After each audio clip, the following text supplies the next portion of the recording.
Novamente é um prazer estar com vocês. Vamos dar seguimento então à correção do simulado do Revalida. Ontem nós corrigimos 7 questões e hoje vamos corrigir mais 7.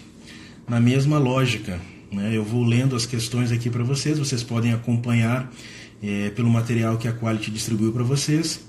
E as dúvidas que tiverem, vocês vão colocando, vão postando nos comentários aí para a gente discutir, facilitar o entendimento de vocês aí. Tá ok? Peço aí que vocês, né, deem joinha, coraçãozinho aí para a gente divulgar aí a live para mais pessoas participarem, os colegas aí poderem também acessar. Tá ok? Vou comentar novamente, né, pessoal? Então, nós também oferecemos aulas extras, né, para os alunos da Quality. Então, toda semana, os nossos alunos também podem nos assistir nas diferentes disciplinas, né, além da aula online que ele já tem, né, a gente faz semanalmente uma aula extra, tirando dúvidas, levantando pontos que são polêmicos, questões que ficam muitas vezes com alguma dificuldade de esclarecimento. A gente fica pelo menos uma hora aí com eles, né, dissecando e deixando bem claro, né, todas as dificuldades, dúvidas que eles tiverem aí. Tá ok? Então, pessoal, vamos iniciar pela questão 8. Nós fizemos até a questão 7, né? E agora vamos para a questão 8, né? Diz o seguinte: no mesmo dia em que 2 representantes do Ministério da Saúde chegaram a Campinas para avaliar o pedido de ajuda para a Força Nacional do Sistema Único de Saúde, FNSUS, atue no combate... Desculpa, vou voltar aqui. No mesmo dia que 2 representantes do Ministério da Saúde chegaram a Campinas para avaliar o pedido de ajuda para que a Força Nacional do Sistema Único de Saúde, FNSUS, atue no combate da maior epidemia de dengue vivida na cidade, a Secretaria Municipal de Saúde confirmou nesta terça-feira, 22 de 4 de 2014, a segunda morte provocada pela doença. Então, vamos, como eu falei, a gente lê a primeira etapa do enunciado até o ponto e a gente faz uma análise do que está descrito aqui. Então, é uma situação de dengue no município, uma epidemia de dengue foi provocada e eles pediram ajuda ao Ministério da Saúde para dar um suporte, porque já foi confirmada a segunda morte no município em função da dengue. Então esse é o primeiro contexto do texto, esse é o quadro que se apresenta, ok? E aí vamos dar seguimento. Então eles estão dizendo que faltam profissionais de saúde por atendimento na rede de atenção primária e secundária de saúde da cidade. O secretário municipal de saúde também cogita solicitar auxílio do governo do estado para o envio de profissionais de saúde para esses locais, certo? Daí, considerando as atribuições das diferentes esferas governamentais no Sistema Único de Saúde, nessas situações é correto afirmar que... Então, qual que é a situação que está sendo relatada? Nós temos uma epidemia de dengue, tá ok? Foi pedido aí auxílio da Força Nacional do Sistema Único de Saúde para dar um apoio, os técnicos foram até lá, teve uma segunda morte, diagnosticada por dengue, e o quadro é que faltam profissionais tanto na rede primária como na rede secundária, certo? E aí ele precisa, tá cogitando pedir a ajuda ou auxílio do governo estadual para envio desses profissionais nesses locais, E aí nós temos, em cima disso, o que é correto afirmar das alternativas, qual que é a correta aqui. Então vamos tentar identificar. Letra A, executar o serviço de vigilância sanitária e saneamento básico é atribuição do Estado. Vamos voltar lá, os princípios do Sistema Único de Saúde, Então, quando o Sistema Único de Saúde foi criado, ele tem 5 grandes princípios, O princípio da integralidade, ver o paciente como um todo, uma visão holística, uma visão sistêmica do paciente, ou seja, o foco tem que ser no doente, não na doença, Isso é a lógica da integralidade, não segmentar o paciente, mas sim, ver de uma forma plena, certo? O controle social, que é a participação popular, que é os conselhos municipais de saúde, a equidade, que é tratar de forma desigual os desiguais, certo? A universalidade, que é atender todos, independente da raça, do credo, da condição financeira, da opção sexual universal. Todos têm direito no Sistema Único de Saúde. Mesmo aqueles que têm plano de saúde têm direito de serem atendidos pelo SUS, desde que sigam as regras do Sistema Único de Saúde. E o outro princípio é a descentralização. O que a descentralização faz? Ela faz com que o município, né, falando aqui de município, é lógico que aqui no município de Campinas, ele tenha autonomia para tomar as decisões, para fazer com que o serviço municipal funcione. Né? A atenção básica é uma atribuição, né, do município. Se ele tiver cadastrado como plena, né, se ele for plena do sistema, ele é responsável pelas questões primárias, secundárias e terciárias. Né? Então vai depender da característica desse município, como ele está caracterizado dentro do Sistema Único de Saúde. Então aqui nós estamos falando da questão da descentralização. Esse é o princípio que nós estamos tratando aqui. E aí, executar a atividade de vigilância sanitária e saneamento básico, isso é uma atribuição do município. Né? Quando o município, né, assume a gestão do Sistema Único de Saúde, ele é responsável por essas questões que são básicas. A vigilância sanitária vai verificar as condições dos estabelecimentos, né? Vai verificar a questão dos alimentos, dos medicamentos, faz uma série de atribuições. Né? E atenção e saneamento básico também é uma questão relacionada ao município. Aqui está dizendo que é do Estado, então já eliminamos a resposta A. Vamos pular a B aqui. Letra C. Intervir no controle da organização da rede de atenção municipal na situação descrita é atribuição do Estado.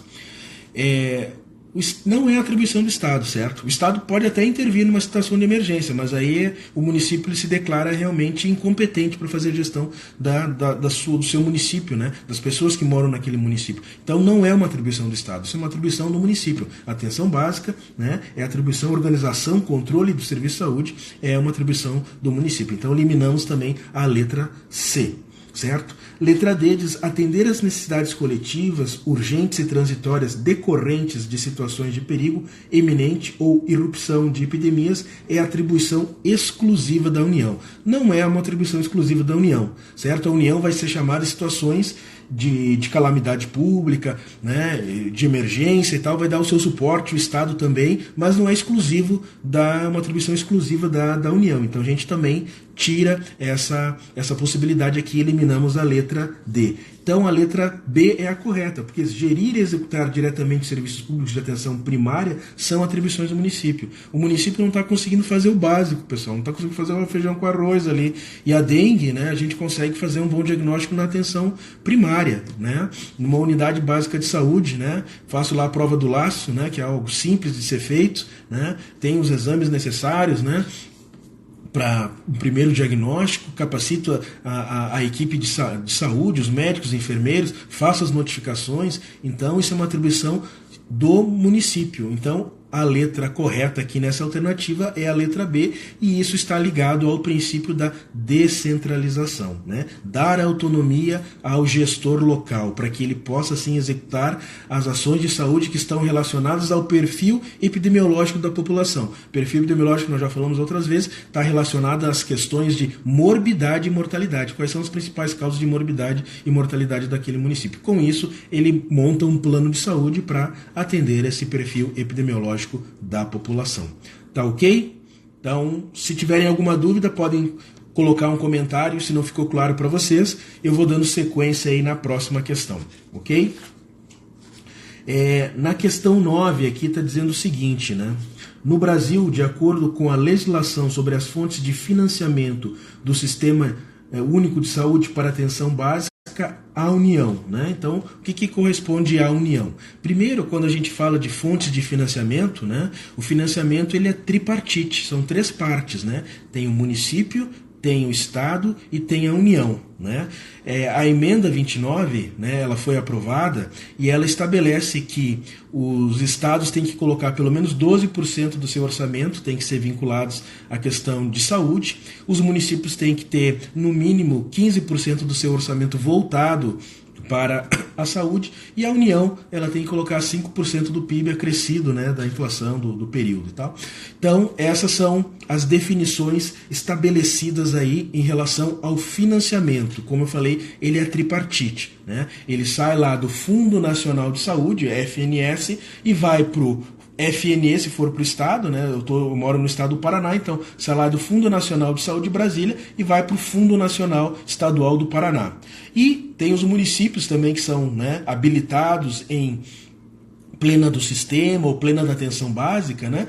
Eles também têm lá o seu FMS, que é o Fundo Municipal de Saúde. E aí sai lá do Fundo Nacional de Saúde, sai recursos, né, para atenção básica, para média e alta complexidade, né, a MAC, dependendo de como for cadastrado o município, sai o recurso, né, direto do Fundo Nacional para o Fundo Municipal, que é uma conta específica. Então, é assim que funciona os repasses da União. Tá? Então vamos ver o que essa pergunta coloca aqui.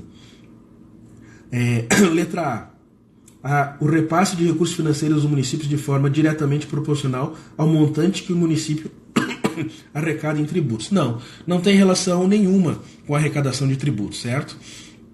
A gente não está falando de imposto de renda, de ICMS e ISS, não. É que a gente elimina, né? Então, quando ele fala que tem relação direta com a arrecadação de tributos, essa alternativa está eliminada por essa questão. O Fundo Nacional de Saúde não faz nenhum repasse vinculado à questão de tributos. Ele está vinculado às ações de saúde que o município realiza. Quanto mais ações ele fizer, proporcionalmente ele vai receber mais. Essa é a lógica que o sistema usa. Letra B. Aplica no mínimo 10% da sua arrecadação de impostos na área da saúde, sendo metade na atenção básica mediante contrato com os municípios. Também não. Né? O que tem estabelecido que a União vai colocar 5% do seu PIB, né? E aí tem um reajuste de acordo com a inflação, é assim que funciona. E não tem um valor estabelecido que metade é para atenção básica, outra parte é para média e alta complexidade, não. Então aqui a gente elimina porque esses não são os percentuais que são estabelecidos e também não tem metade para atenção básica e outra metade para as outras, terciária e primária. Elimina-se também a letra B. A letra D diz o seguinte: é impedida de repassar recursos complementares dos municípios, além daqueles previstos para atenção básica, mesmo diante de especificidades regionais que justifiquem necessidade de maior investimento. A gente elimina também a letra D. Nós temos lá o PAB, que é o piso de atenção básica, que é o PAB fixo. Isso é pelo número de habitantes, ou seja, quanto mais habitantes a cidade tiver, o município tiver, maior vai ser o valor que ela recebe do Fundo Nacional de Saúde. Mas também esse é o PAB fixo, né? Que ele não muda, só muda quando tem o censo, né? Mas também tem o que a gente chama de PAB variável. O que é o PAB variável? Quanto mais serviços eu colocar à população, né? Eu coloco lá estratégia de saúde da família, eu coloco ambulatório de hiperdia, eu tenho cuidado eu tenho ambulatório para gestantes, né? Atenção intermediária a gestantes. Então eu vou criando serviços. E esses serviços, eles sim têm um valor complementar, que a gente chama de PAB variável, certo? Então, quanto mais serviços eu coloco, maior vai ser o percentual de valores que eu vou receber da União, certo? Então, nessa lógica aqui, a letra correta dessa questão 9 é a letra C. Então, acrescenta recurso à atenção básica de acordo com o resultado, acesso, qualidade, conforme a avaliação do programa específico, né, que é o PMAC, né, Programa de Melhoria e Acesso de Qualidade. O que esse PMAC faz, pessoal? Então foi uma forma de premiar, de reconhecer aqueles municípios que têm que realmente eles se notabilizam por dar uma assistência adequada às pessoas que moram naquele município. Ele tem vários serviços relacionados à atenção básica e realmente ele faz um bom trabalho. Então, se ele, né, se cadastra nesse programa e as suas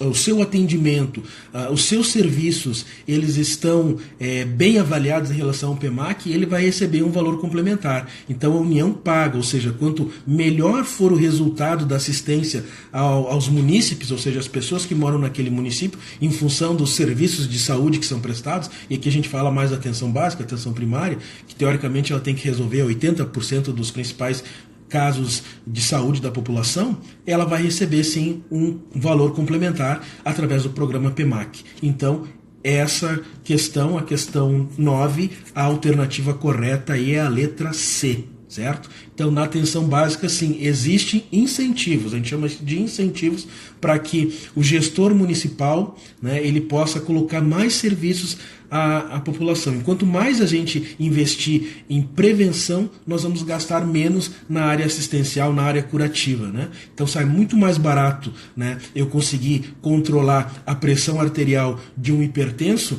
do que deixar, né, esse controle não ser feito adequadamente, não tomar medicação, não ter acompanhamento, e aí ele vai ter uma complicação lá na frente. Ele vai ter um acidente vascular cerebral, ou ele vai infartar, ele vai ter outras complicações do aparelho circulatório. Então sai muito mais barato a gente, né, fazer isso, prevenir, e além disso, né, melhora a qualidade de vida da população, aumenta a expectativa de vida. Então é dessa forma que o sistema trabalha, incentivando a atenção primária. Essa deve ser a lógica. Tem uma pergunta aqui do Rodrigo: professor, a respeito desse valor, tem um piso máximo e como ele é colocado? Tem um valor por habitante, tá? Eu não tenho preciso agora qual o valor por habitante que eles colocam, habitante ano, mas vamos supor que seja 50 centavos por habitante ano. Então vai pegar lá, nós temos 300 mil habitantes, vai ter 150, né? 150 mil vai ser disponibilizado para esse município no ano, 150 mil reais no ano. Então é um valor, né? Um valor fracionário por habitante ano. Esse é o PAB fixo, né, que ele paga. Então o valor, aí pega do censo, quantas pessoas estão lá relacionadas no censo, e eu faço um pagamento específico para isso. E o variável, ele vai depender dos serviços que eu coloco. Então, se eu coloco lá saúde da família, eu tenho um valor a receber. Se eu coloco um ambulatório de hiperdia, eu tenho um valor a receber. Então, os valores, eles são diferenciados em função dos serviços que são prestados. O único valor que é fixo é o PAB fixo, como diz. E ele é mensurado, ele é trabalhado em função do número de habitantes, e aí utiliza o IBGE como fonte. É o censo do IBGE que vai contar o valor do PAB fixo que esse município vai receber. Tá ok? Não sei se ficou claro para o Rodrigo, né? Mas é dessa forma que é feito o repasse do Fundo Nacional de Saúde para o Fundo Municipal. Tá ok? No PAB fixo é dessa maneira. Pessoal, vou dando sequência aqui. A questão 10 agora, tá? No Brasil, de acordo com a Política Nacional de Atenção Básica, compete especificamente ao médico. O que nós estamos falando aqui, pessoal? Nós estamos falando de atenção básica, atenção primária. O que compete ao profissional médico que vai atuar numa unidade básica de saúde ou numa estratégia de saúde da família, né, vai fazer atenção primária? Quais dessas atividades aqui que estão descritas, né, são de competência do médico, tá ok? Então vamos ver aqui, vou pular a letra A, vou para a letra B direto. Acompanhar por meio de visitas domiciliares todas as famílias que procuram a unidade básica de saúde? Não compete ao médico fazer isso, né? O médico tem outras atribuições, que são atribuições tanto de atendimento individual e coletivo à população, mas não há essa atribuição dele ter que acompanhar, né, por meio de visitas domiciliares, todos os pacientes que realmente vão à unidade básica de saúde, né? Quem faz a visita domiciliares para a população referenciada, essa é uma atividade já do agente comunitário de saúde, o ACS. Essa não é uma atribuição do médico. O médico sim vai fazer as visitas domiciliares daqueles pacientes que não têm condições de ir até uma unidade básica de saúde. Então ele vai atender, né, aqueles que não têm condições. E aí ele vai trabalhar o princípio da equidade, né, que é atender de forma desigual os desiguais, né? Se eu tenho uma pessoa que não consegue ter acesso ao serviço de saúde, o serviço de saúde vai até essa pessoa e proporciona o acesso, que até então ela estava desassistida. Ok? Vamos à letra C. Planejar, gerenciar e avaliar as atividades desenvolvidas pelo agente comunitário de saúde. Não é uma atribuição do médico, certo? O médico, ele pode sim ter as informações que são extremamente importantes. O agente comunitário, eu sempre coloco que ele é o elo entre a equipe de saúde da família, a unidade básica de saúde da família e a população. É sempre importante que o agente comunitário seja alguém que more naquele local, porque daí o vínculo vai acontecer. Se for alguém que não morar naquela região adscrita, que é a área que pertence a essa unidade, ou a estratégia de saúde da família, fica mais difícil gerar o vínculo. Agora, se ele for alguém da comunidade, alguém que já é conhecido, com certeza as pessoas vão procurar, vão relatar as queixas, as situações que não estão inadequadas, os acessos que eles tentaram na unidade, não tiveram sucesso. Então, essa informação, né, o agente comunitário ele consegue transmitir para o enfermeiro, para o médico. Então ele faz ele é o elo entre a equipe e a população. Então é extremamente importante, tem que ser alguém que seja um ativista, alguém que consiga realmente se relacionar bem com a comunidade. Então essa não é uma atribuição, né? A gente pode colocar aqui planejar, gerenciar, avaliar, seria uma atribuição do enfermeiro. O enfermeiro sim tem essa atribuição de gerenciar, né, as atividades do agente comunitário, estabelecer como ele vai trabalhar, planejar.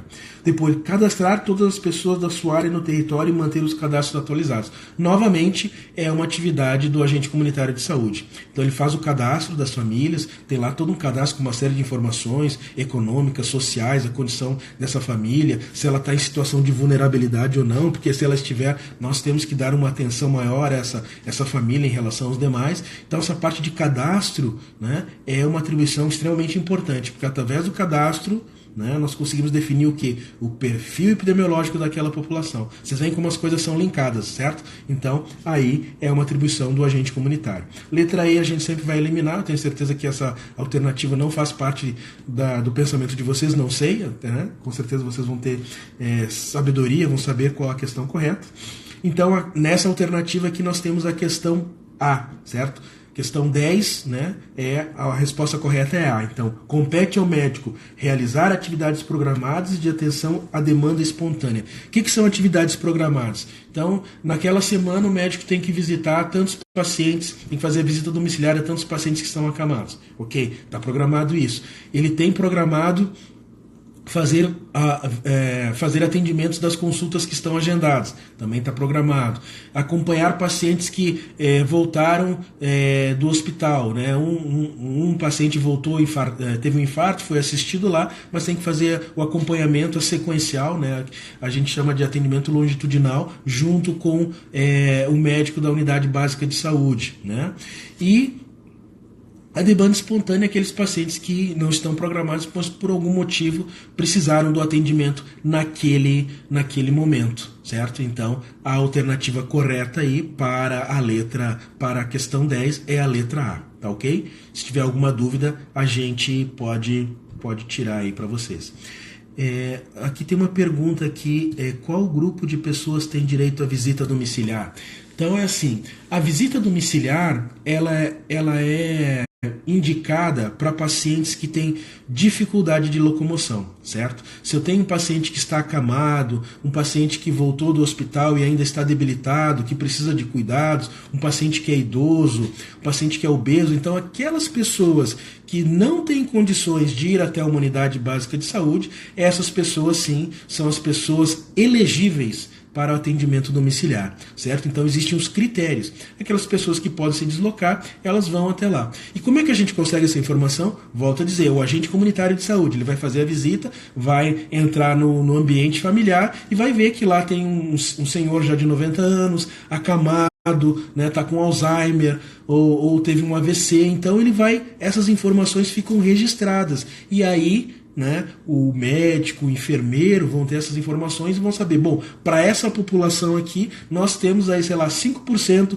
dessa população aqui, uma população que não tem condições de vir até uma unidade básica de saúde, e nós vamos ter que programar visitas domiciliares de uma forma frequencial, aí, sei lá, uma vez por semana, a cada 15 dias, então isso vai ser programável. Mas essas informações vêm dessa forma, pelo agente comunitário ou até mesmo pelos familiares que vão até a unidade básica de saúde, trazem informação, trazem exames, né, e informam que o paciente precisa da assistência, mas não tem condições de se deslocar até uma unidade básica de saúde. E aí sim, nós temos um paciente elegível para a visita domiciliar. Tá ok? Se tiver alguma dúvida, a gente não ficou claro aí a resposta, a gente dá seguimento. Tá ok, pessoal? Que questões sociais entram? Então, nós fazemos aí uma série de questionários, né? Para você fazer o cadastro do paciente, tanto para a estratégia de saúde da família, a unidade básica da família, nós pegamos uma série de informações. Então nós vamos pegar o grau de instrução dessa família, nós vamos pegar quantos cômodos a casa tem, se tem saneamento básico naquele bairro, naquela casa, quantas pessoas trabalham, qual a renda dessa família, grau de instrução já comentei, se todos têm regime de casamento ou união estável. Então, uma série de informações aí relacionadas à situação social e econômica, elas devem ser preenchidas neste questionário, e aí essa informação ela vai chegar para a equipe de saúde da família, certo? Para o enfermeiro, para o médico. Então, são informações importantes, né? Se a gente tem algumas famílias que estão em situação de vulnerabilidade, em função da habitação que é inadequada, mora no morro, ou mora próximo de um rio que é sujeito de enchente, então todas essas informações são importantes, porque a gente também vai saber que essas pessoas têm maior vulnerabilidade, estão mais acometidas a ter algum agravo de saúde, tá ok? E essas informações são importantes, sim, né? A questão social ela tem um impacto direto na saúde, é um fator que, né, pode contribuir para o processo de saúde e doença, ok? Vamos dar seguimento aqui. Questão 11, né? Então, a questão é a seguinte: o Conselho Local de Saúde, tá, como abreviado aqui CLS, de uma unidade básica de saúde, convocou uma reunião extraordinária para discutir os problemas enfrentados pelo fornecimento irregular de medicamentos aos usuários. O que a gente vê nesse texto aqui? Tá? Nós vemos o seguinte, que nós temos conselhos municipais de saúde, você já deve ter ouvido, né? Quando a gente fala de participação popular, o conselho municipal é o controle social, é a participação popular, mas também os conselhos municipais, eles podem ser subdivididos em conselhos locais. Eu pego alguns bairros que são mais populosos e lá eu deixo um conselho local, porque boa parte das demandas, os problemas tem lá naquele bairro. Então tem um conselho local que vai estar voltado para as dificuldades de acesso, para trazer como é que está funcionando o serviço de saúde daquela localidade, daquele bairro. Então aqui é uma situação de um conselho local de saúde que está próximo à unidade básica de saúde ali. E eles fizeram uma reunião porque estava tendo um problema em relação à farmácia básica, né? Os medicamentos que são fornecidos pela farmácia básica parece que não estavam chegando, não estavam sendo suficientes. Vamos ver agora aqui, porque estava sendo entregue de forma irregular. Na opinião da farmacêutica responsável, o grande entrave é a falta de critérios para distribuição de medicamentos no município. Então, a farmacêutica está colocando aqui, existe a questão da farmácia básica, né? Isso é uma atribuição do município, e aí ele tem que fazer os critérios de elegibilidade para ver quais pacientes realmente devem receber. Então tem que ser baseado numa receita, tem os critérios de condição social, que o assistente social pode ajudar nesse sentido. Então tem que ter critérios corretos. E na opinião dela, o critério não está sendo bem justo, né? Ele está dizendo que isso faz com que essa unidade receba a mesma quantidade de medicamentos que as demais, apesar de possuir características populacionais diferenciadas, com um número proporcional maior de idosos. Aqui a gente está falando de uma questão relacionada à equidade, né? Eu tenho que tratar de forma desigual os desiguais. Então, se numa localidade eu tenho um número maior de idosos que fazem um consumo maior de determinados medicamentos, que podem ser idosos que são diabéticos, que são hipertensos, que são obesos, né, que são sarcopênicos, né, tem outras patologias, dislipidêmicos, né, então tem alguma patologia que é prevalente dentro desse grupo de idosos. Dentro da farmácia básica eu tenho que ter uma distribuição diferenciada. Eu não posso fazer a distribuição, né, vou dividir por igual, não, né. Lembrar que dentro do Sistema Único de Saúde, igualdade é injustiça, porque eu estou tratando todo mundo da mesma maneira. Para que eu seja justo, eu tenho que trabalhar a equidade, ou seja, dar condições diferentes para os diferentes, ou tratar de forma desigual os desiguais. É isso que a equidade coloca. Então aqui a gente está tendo a igualdade que está sendo injusta, a gente tem que trabalhar a equidade. Tá? Então diz o seguinte, a maioria, vamos só ver aqui, a maioria de um dos participantes achou a argumentação correta e aprovou a proposta de fornecimento de medicamentos de acordo com a base epidemiológica da população atendida, ou seja, aquilo que eu comentei, né? Então a maioria entendeu que realmente, né, deve ser feita de uma forma que identifique, né, qual o perfil epidemiológico da população e em função disso a gente vai distribuir a medicação em cima desse critério. como o CLS, né, que é o Conselho Local de Saúde, deveria proceder para encaminhar corretamente essa demanda. Ou seja, existe uma demanda, como é que tem que ser esse encaminhamento? Então vamos ver as alternativas aqui. Letra A. O Conselho Local de Saúde deverá convocar uma conferência municipal de saúde para inserir o tema em sua pauta de debates junto à comunidade. Então vamos discutir aqui. Essa questão está eliminada, certo? Por quê? Primeiro porque o Conselho Local de Saúde ele não tem autonomia para convocar uma conferência municipal de saúde, certo? Além disso, as conferências municipais elas ocorrem, né, a cada 2 anos ou no máximo a cada 4 anos, certo? Então não poderia esperar esse tempo todo, né, para discutir um tema que é tão necessário para atendimento da população, certo? Então, primeiro a gente já elimina em função disso, porque não tem autonomia para convocar e as conferências elas ocorrem de forma periódica, né? Bianual ou quadrianual, dependendo do funcionamento do município, tá? Letra B. A proposta deverá ser entregue aos conselhos municipais de saúde pelo representante dos usuários, uma vez que as reuniões plenárias são fechadas ao público. Então, essa resposta ela está correta até um determinado ponto, né? Ela está correta sim que a proposta deve ser entregue ao Conselho Municipal de Saúde, certo? Pelo representante dos usuários, ok, tudo bem, mas as reuniões plenárias elas não são fechadas, as reuniões plenárias elas são abertas. Qualquer pessoa pode participar de uma reunião do Conselho Municipal de Saúde, por isso que se trabalha a questão da participação popular, né? Nessa questão de participar, qualquer pessoa pode ir lá e falar um elogio, uma reclamação, colocar uma dificuldade que tem em relação ao acesso à saúde, certo? Ela vai manifestar a sua situação, só que ela não tem condições de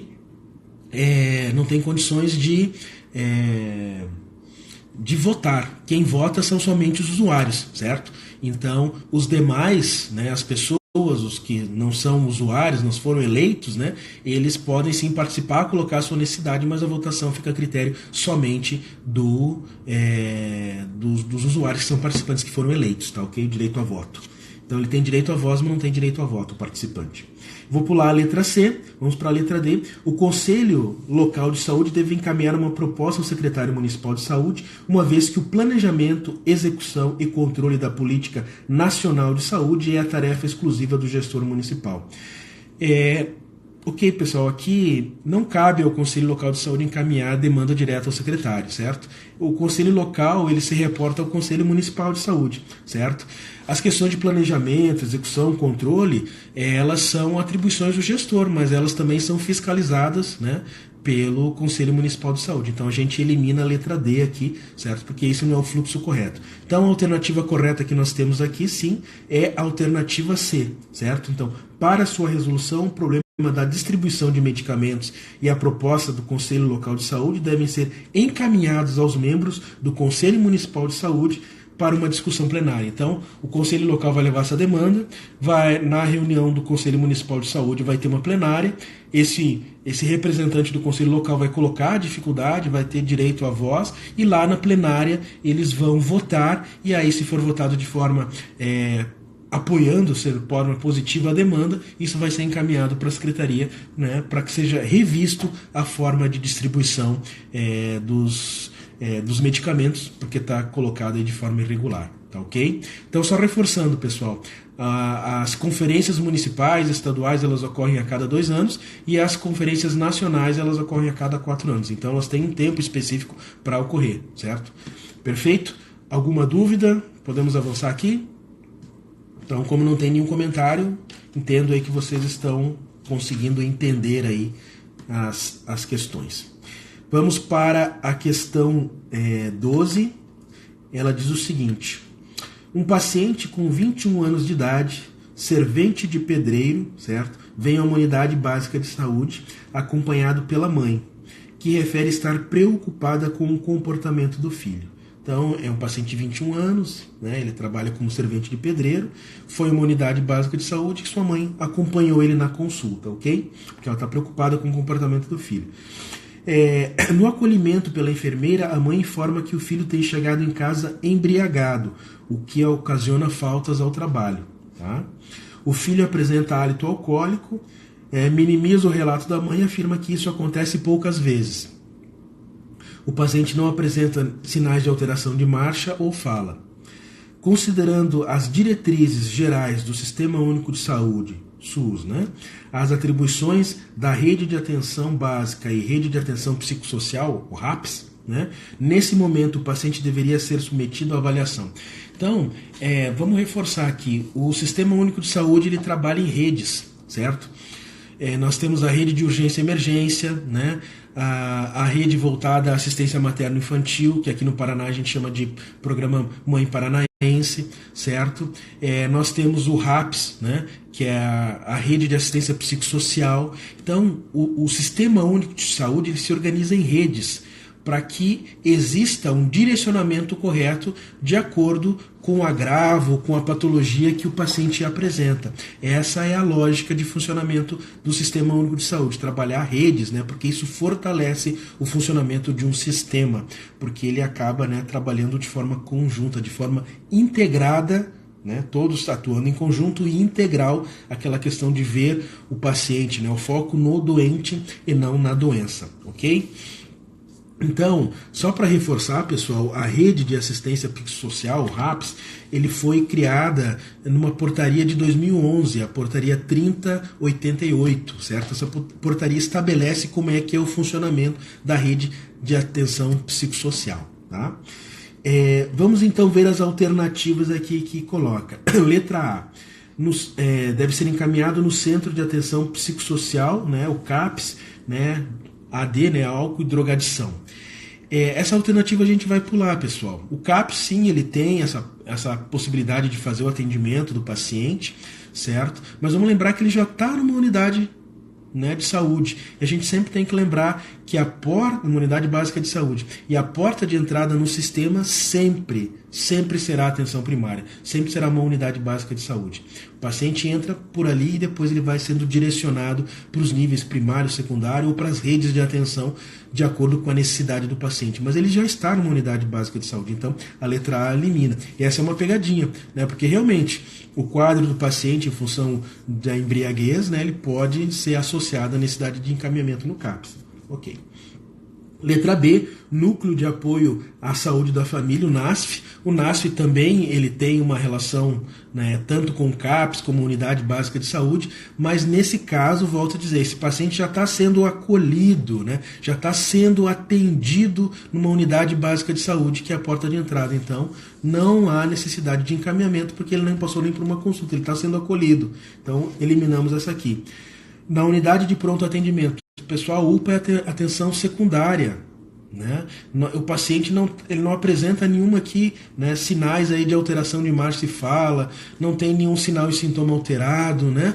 Ele tá normal, né? Talvez não tenha bebido tanto e tal, então tá numa condição normal, certo? Então não há necessidade de encaminhar para uma UPA, né? Não está hipertenso, não está com a diabetes descompensada, não está com nada que identifique, não teve nenhuma causa externa que indique que ele tem que ir para uma UPA, né? Isso sim pode ser resolvido dentro de uma unidade básica de saúde. Tá ok? Letra E a gente sempre vai eliminar. Então, na própria unidade básica de saúde. Porque a enfermeira fez o acolhimento desse paciente e o paciente vai ser atendido pelo médico. Então, primeiro atendimento ali. E aí o médico, de acordo com o atendimento, né, que ele fizer, vai fazer o exame físico, fazer uma anamnese nesse paciente, pegar a história pregressa dele toda, né?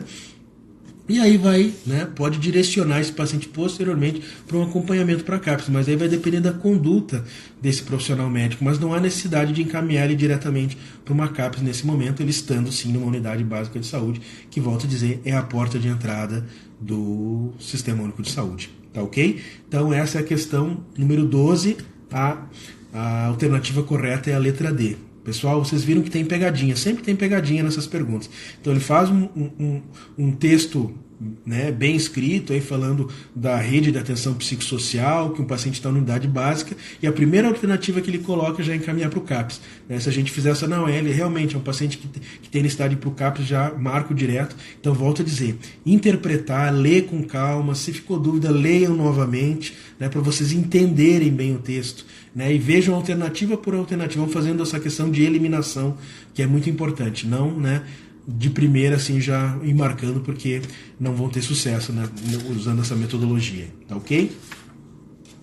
Vamos para a questão 13, certo?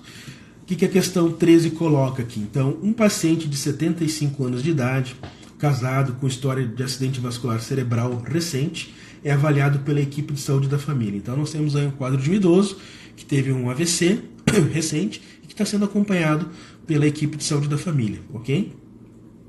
O paciente apresenta grande incapacidade física, então ele está acamado, recebendo alimentação através de sonda nasointeral, certo? Está fazendo uso de sonda, certo? Dieta enteral, ele se alimenta. Tem relativa preservação cognitiva, então ele consegue, né, ter um entendimento, a questão de cognição, e necessita de diversos cuidados contínuos, tais como uso de várias medicações, desobstruir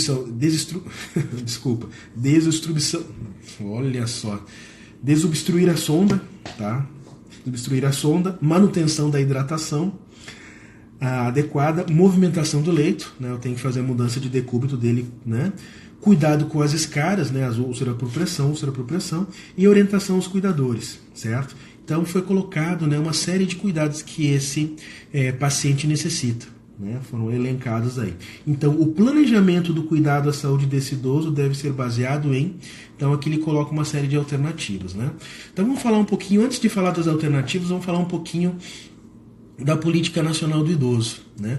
A Política Nacional do Idoso, ela busca, né, fazer assistência ao idoso, atendimento ao idoso de forma integral e integrada, né? A gente já falou integral e integrada, a gente já comentou sobre isso, né? E ela é dividida em dois eixos, né? Que são voltados aí para que os pacientes eles tenham a preservação da sua capacidade funcional. O que é capacidade funcional? Capacidade funcional é autonomia e independência. A autonomia é eu conseguir planejar o que eu vou fazer, né? Então vamos imaginar, eu sou um idoso, tenho já meus 80 anos, eu vou planejar que amanhã cedo eu vou no mercado, eu vou comprar peixe, porque é quaresma, e vou fazer um peixe frito em casa. Então, eu planejei, isso aqui está relacionado à autonomia. Planejar nessa lógica de capacidade funcional tem relação com autonomia. E a independência é que eu mesmo consigo executar, ou seja, eu mesmo vou no mercado, eu compro peixe, certo? E eu mesmo lá vou salgar o peixe, vou temperar o peixe, vou fritar o peixe, vou fazer o peixe para me alimentar, não vou depender de outras pessoas. Então a capacidade funcional do idoso, quando a gente fala isso, essa lógica ela está relacionada à autonomia e independência, né? O planejamento e execução. É isso que a gente tem que ter esse entendimento, certo? Os dois eixos que são trabalhados dentro dessa política são os pacientes com autonomia e independência, ou seja, estão em uma boa qualidade de vida, e aqueles pacientes ou idosos que estão em condições de vulnerabilidade, que têm risco de perder a sua autonomia, a sua independência, né? Que precisam preservá-la, precisam recuperar essa autonomia e independência. Então aqui a gente vê um contexto relacionado à capacidade funcional. É um idoso, né, que foi acometido de um AVC, e aí ele ainda está preservado a sua questão cognitiva, ele consegue, né, planejar, consegue pensar, raciocinar, mas ele está na questão da independência, ele não tem a sua independência, ele não consegue executar, ele depende de outras pessoas para questões básicas, né? Que seja se alimentar, que seja se locomover, né? Então ele depende dos cuidadores. E outra questão importante relacionada a cuidadores, e a gente já falou em uma live anterior, está relacionada ao envelhecimento da população, né? É a transição demográfica e epidemiológica. Nós somos um país, estamos tornando um país de idosos, com o aumento da expectativa de vida. Só que esses idosos, eles têm uma série de comorbidades. É muito comum, né, nós termos aí nossos avós, né, estarem com seus 80, 90 anos, mas eles já são hipertensos, são obesos, são dislipidêmicos, né, são sarcopênicos, eles têm alguma patologia, são diabéticos, eles têm alguma patologia associada. Então, e são pessoas que dependem muitas vezes, né, de cuidadores. E os cuidadores, na maioria das vezes, são os filhos mais velhos, né? Então é um idoso cuidando de outro. Falo de experiência própria, quando meu pai teve câncer de próstata, ele já estava com seus 85 anos, quem fez o primeiro atendimento, começou os primeiros cuidados com ele foi minha irmã, que já estava próxima dos 60 anos, então era um idoso cuidando de outro. Depois a gente acabou se juntando na família e contratamos uma enfermeira para ficar 24 horas com meu pai, porque ele começou a ficar dependente, né? Começou a agravar o estado dele. Mas a questão de ensinar os cuidadores, né? Existe até uma cartilha do Ministério da Saúde, onde ele faz orientações importantes aos cuidadores, porque se a gente gente orientar bem o cuidador, esse paciente, né, esse idoso acamado, ele não vai voltar tão cedo para o hospital, porque ele vai estar recebendo os cuidados adequados. Então, a gente tem que ter o olho, sim, né, a atenção para o idoso, mas também capacitar bem o cuidador para que ele, né, faça as suas atividades de forma adequada e consiga, né, preservar bem a saúde desse idoso. Então, voltando às questões aqui, pessoal, nós temos a alternativa A, que diz o seguinte: visitas domiciliares diárias da equipe para oferecer integralmente os cuidados, considerando o grande estresse a que são submetidos os cuidadores. Pessoal, os profissionais da equipe de saúde da família, eles não vão conseguir fazer visitas diárias aos pacientes. Imagina a demanda que eles têm. A gente tem aí que uma equipe de saúde da família, ela pode atender de 4 mil pessoas, né? De 4 mil a 4.500 pessoas no máximo, né? Então, e aí com certeza dentro dessa população vai ter os pacientes acamados. Então existe uma programação. Essa equipe ela consegue ir 2 ou até 3 vezes no máximo, né, fazer visitas a esses pacientes. E aí o cuidado diário tem que ser feito pelo cuidador, né? Então a gente elimina essa atividade aqui, até porque se a gente der uma olhadinha, não são atividades tão difíceis de serem feitas, né? Elas são atividades repetitivas. Tem que cuidar com a sonda para ela não ficar obstruída, eu tenho que ter os horários para fazer a medicação desse idoso, eu tenho que manter esse idoso hidratado, né? Eu tenho que fazer mudança de decúbito nele, né, a cada 2 horas, a cada 3 horas, para evitar uma escara. Então, são cuidados básicos, não há necessidade de todo dia uma equipe de saúde da família se deslocar para fazer isso. Então a gente elimina que o cuidador bem orientado consegue fazer isso, ok? Letra B. Preparação da família para encaminhar o idoso para uma instituição de longa permanência, considerando a necessidade de cuidados intensivos. A gente elimina aqui, esse paciente não precisa de cuidados intensivos, né? Se a gente colocar esse paciente no hospital, ele tem muito mais chance de ter um evento adverso, ter uma iatrogenia, ter uma infecção hospitalar, né? Não há necessidade, não tem indicação. Os cuidados que são colocados aqui, como eu informei anteriormente, eles são cuidados básicos que um cuidador bem orientado consegue fazer. Então, a gente elimina aí a letra B, porque ele não tem indicação de cuidados intensivos. Cuidado intensivo é uma UTI. Esse paciente não precisa de intubação, não precisa de monitorização, não é isso que ele precisa. Ele precisa de carinho, de cuidado, de atenção dos familiares dele, ok? Letra D, a gente pula a letra C. Letra D diz o seguinte: restrição de cuidados médicos e de procedimentos de média e alta complexidade, como recomendam os princípios de referência e contra-referência. Não tem indicação, né? Você restringir os cuidados médicos e tal. Esse paciente vai participar das visitas, né, conforme a equipe for visitando ele, mas não tem que restringir, né? O acompanhamento vai ser de acordo com a disponibilidade dessa equipe. Então, a gente elimina aqui. A questão de referência e contra-referência, ela existe, mas esse paciente está sendo assistido. Se ele precisar de uma assistência hospitalar, ele vai ser encaminhado, vai ser feita uma referência para o nível terciário, né? Ou se ele precisar, sei lá, ser encaminhado para uma UPA, teve uma intercorrência e tal, ele vai ser feito encaminhamento. Então, a gente elimina aqui essa lógica. Então, a resposta correta é a letra C. Decisões compartilhadas da estratégia de saúde da família, né, os familiares e o idoso sobre as suas necessidades, considerando a atuação integrada de todos. Então, atenção integral, né, integrada, essa é a lógica aqui. E reforça também aquilo que o Código de Ética Médica tem colocado ao longo do tempo, né, de dar autonomia e participação do paciente e seus familiares, principalmente do paciente, em relação ao seu tratamento. Ninguém melhor do que o paciente para poder participar. Com certeza ele não tem um conhecimento técnico, mas ele, né, pode estar apto, a não ser que ele esteja, né, não tenha a condição cognitiva, aqui não fala disso, ele tem a condição cognitiva, né, que ele não tem condições de raciocinar, de identificar os riscos que ele está passando. Então, quanto maior for a informação, quanto maior for a participação do paciente e também dos familiares, maior será a adesão do paciente ao tratamento. Isso o Código de Ética já tem trazido, né, cada vez mais o paciente participar do seu tratamento. É uma autonomia que está sendo reforçada, né, reiterada e ratificada pelo Código de Ética Médica. Ok? Questão 13, então a alternativa C é a alternativa correta aí. Ok? E vamos para a última questão.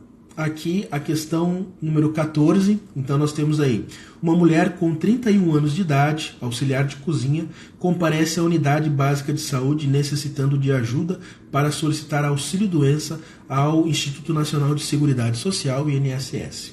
Então, né, tem uma situação que ela está foi até a unidade básica porque ela quer dar entrada no processo, né, de afastamento, né? Vamos ver o que está descrito aqui. Informa que há 3 dias fraturou o ombro esquerdo no trabalho, quando escorregou no piso que estava lavando e caiu sobre o referido braço. Então ela teve um acidente de trabalho. Enquanto ela estava laborando, fazendo suas atividades laborais, né, por algum motivo ela escorregou, caiu e teve, né, uma fratura. Então isso caracteriza, né, um acidente de trabalho, e tem um documento específico que é a CAT, Comunicação de Acidente de Trabalho, que deve ser preenchida, né? O correto é que seja preenchida pelo próprio estabelecimento, né? Se tem lá, né, profissional de saúde, tem um enfermeiro, um auxiliar, né, ou um médico mesmo, deve ser encaminhado e aí, né, ser preenchida essa CAT. Vamos dar seguimento aqui. Na unidade de pronto atendimento, na UPA, ou seja, seu braço e ombro foram imobilizados. Então ela procurou, né, a assistência da UPA. A empresa em que trabalha negou a emissão da comunicação de acidente de trabalho, por julgar que o acidente ocorreu por negligência da paciente. Pessoal, a CAT aqui, o correto é que ela seja aberta já pela empresa, né? Na hora que houve a suspeita, né? E aí vai fazer toda a investigação, a gente abre uma CAT, e no final da CAT a gente tem lá a definição se cabe ou não cabe. Mas havendo um acidente dentro do ambiente de trabalho, a primeira questão, abre-se uma CAT e começa a investigação, né? A empresa agiu de forma incorreta aqui, tá ok? Com base nessas informações, o médico que atua na atenção primária da saúde, uma APS, né, uma unidade básica de saúde, quais são as alternativas corretas? Então vamos analisar aqui. Nós temos, né, a letra A que diz o seguinte: não poderá emitir atestado médico para concessão de benefícios previdenciários por não ter competência de médico perito. A gente elimina a letra A. O médico da atenção primária à saúde, numa unidade básica de saúde, ele pode sim, tem autonomia, né, tem o dever, né, se identificado que o paciente não está em condições de trabalhar, ele tem que emitir um atestado médico, né? O médico ele tem a questão de fé, né? Então ele tem que ir lá atestar, né, realmente que essa paciente não tem condições. Então a letra A gente elimina aí, certo? Vou pular a letra B, vamos para a letra C. Emitir a CAT ou atestado médico para a concessão de benefícios previdenciários, que deverão ser completamente acatados pelo médico perito do INSS. Então, ele pode sim emitir a CAT, né, ele pode sim emitir o atestado médico, mas a questão que vai ser acatado totalmente pelo perito do INSS, não, a gente não pode afirmar isso. O perito vai ter que fazer a sua avaliação, né, a sua investigação, né, proceder ao atendimento do paciente e aí caracterizar ou não. Mas ele pode abrir a CAT e pode se fazer o atestado. Até aí, ok. O que essa questão pulou a etapa dizendo que tem que ser acatado pelo perito. Não, o perito ele vai fazer a sua avaliação, certo? Até porque quando é afastamento tem que passar pelo INSS e vai passar pelo perito. Letra D, não poderá emitir atestado médico para concessão de benefícios previdenciários por não ter atendido ao paciente no momento do acidente, sendo a emissão da CAT de responsabilidade da empresa empregadora. Totalmente incorreta essa alternativa aqui, né? O médico ele pode emitir o atestado no momento que ele está atendendo o paciente, não tem porquê, né? Se foi 2, 3 dias depois, foi no momento que o paciente chegou com a queixa, ele vai fazer a avaliação e se entender que ele precisa ficar afastado do trabalho, ele vai emitir um atestado dizendo o período que ele vai ficar afastado. Então isso não tem cabimento. E a CAT, né, ela pode ser aberta por qualquer profissional, né? Pode ser pelo médico, pode ser pelo enfermeiro, pode ser pelo engenheiro de saúde do trabalho, né? Pode ser pelo médico da unidade básica de saúde, da UPA, né? Não há restrição nenhuma, a legislação permite isso, certo? A abertura da CAT, depois vai se investigar, mas a abertura da CAT pode ser feita. Então a gente elimina a letra D. A alternativa correta aqui é a letra C. É a letra B. Poderá emitir atestado para concessão de benefício previdenciário e deverá fazê-lo após exame direto ao paciente. Então vai fazer o exame físico da paciente, vai identificar, vai conversar com ela, fazer anamnese, exame físico, né, todo o procedimento adequado aí que o médico deve realizar no atendimento, e aí ele pode sim, tem todo o direito, né, de emitir um atestado médico. Tá ok? Então, para a questão 14, a alternativa correta aí é a letra B. Ok, pessoal? Dúvidas em alguma questão que não ficou clara para vocês, a gente tem aí um tempinho, 5 minutos, né? A gente tem um tempinho aí para verificar se ficou algo pendente aí com vocês. Quero reforçar novamente, né, aquilo que eu falei no início, os nossos alunos aí matriculados no Revalida, né, da Quality, eles têm aulas semanais, né, aulas sobre temas totalmente focados aí para a prova do Revalida, né? Se você ainda não se matriculou, veja, avalie. Eu acredito que é uma grande oportunidade que vocês têm aí, né, para que tenham sucesso, porque 2020 essa prova tem que sair, já a lei já está aprovada, a questão é só ver em que momento que vai ser isso vai ser divulgado, vai sair o edital, né? Eu não sei se vocês acompanharam, já que a gente tem um tempinho aqui para conversar, tem uma fala do ministro da Educação, certo? Onde ele coloca, né, dizendo as etapas que vão ter para o processo de revalidação. Então, a primeira etapa é a prova teórica, o candidato vai pagar R$330 para fazer a prova teórica. Sendo aprovado, ele vai para uma segunda etapa, que é a simulação, certo? E aí ele paga R$3.300 para fazer a prova prática, né, a simulação em si, certo? E depois dele ser aprovado, ele tem que procurar aí uma universidade pública, eu sei que é a Universidade do Ceará e a USP, ou então uma universidade particular, ele teria a possibilidade de ser revalidado seu diploma lá, então tem que ter a chancela de uma universidade também. Então ficaram essas 3 etapas aí em relação ao revalida. A parte importante é que ela já está regulamentada e tem que acontecer. Então é isso, né? Procure no YouTube, aí tem o vídeo aí do ministro falando sobre o revalida e que vai acontecer em 2020, né? Tem 2 etapas para serem em 2 tempos, né? Em 2 momentos vão ocorrer.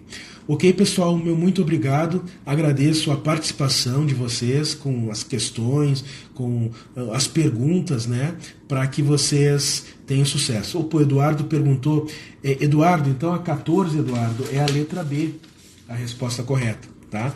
Porque o médico, ele pode sim emitir o atestado médico para aquela paciente e após fazer o exame nela, né? Então a alternativa correta é a letra B. As outras alternativas, como eu expliquei, elas estão incorretas, né? Já explicando aí, elas já foram mencionadas. Tá ok?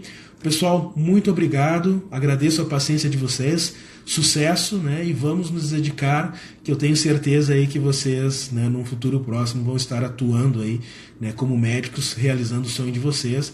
E se vocês realizando o sonho também nos deixa muito felizes, porque a gente poder participar disso é extremamente gratificante.